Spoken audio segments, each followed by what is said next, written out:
Now here's a relatively new goldfish tank, very bright and beautifully coloured to look at. But what happened with this tank is that 10 fish were introduced at once. Now a tank of this size could handle sort of 4, maybe 6 fish at once. And then what happens is the good bacteria needs to grow to break down the waste from those 4 to 6 fish. And then after a couple of weeks you could easily introduce more fish, and there's a good balance between the amount of bacteria that's grown in the system and the amount of waste that's produced by the fish. But then if you go and introduce 10 fish at once, the bacteria doesn't have a hope of growing fast enough, even if you are using bacteria supplements, because there's various of them on the market that help to speed up these processes. But at the end of the day, 10 fish at once is just far too much. Then what they found is one of them became really aggressive, so he's currently in a quarantine tank. And it's very normal when other fish are weak for the strongest fish to pick on them. So that doesn't necessarily mean that that fish is a unusually aggressive fish. It just means that when a fish is weak, the other fish will actually pick on it. And so they try to kill the weak fish to stop the fish from contracting diseases which might pass on to the healthy fish. Now the other thing is that this tank is a mix of nice healthy goldfish and culls.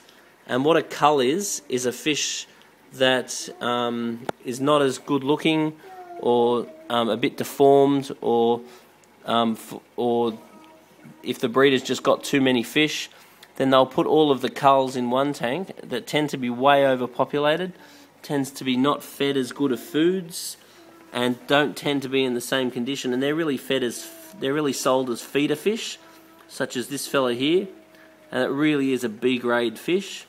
So if you do buy culls, don't expect them all to live, because they're relatively weak in the first place, and they're normally not treated as well as your good healthy goldfish that are a bit more expensive. So the goldfish are raised in better conditions, raised on better food, and it's a nice healthy fish, not a scabby looking thing like this that would have been fed as feeder fish. So it's all very well to buy culls and keep them if you want to, but just don't expect as much out of them, because they're often not as healthy in the first place. And especially in this circumstance, when the fish were overpopulated in the first place, it's always going to be the culls that are going to go first, because they're not going to have been as healthy in the first place as say this fellow here. You can clearly see the quality difference between that one and this one in both colour and health. So the moral of the story is don't add too many fish at once, and and if you're keeping fish as pets, buy quality fish. You don't want to buy a scabby cull if you want to keep it as a pet. You want a nice beautiful fish to look at. Obviously there's no comparison between that fella there and this fella here. They have different purposes.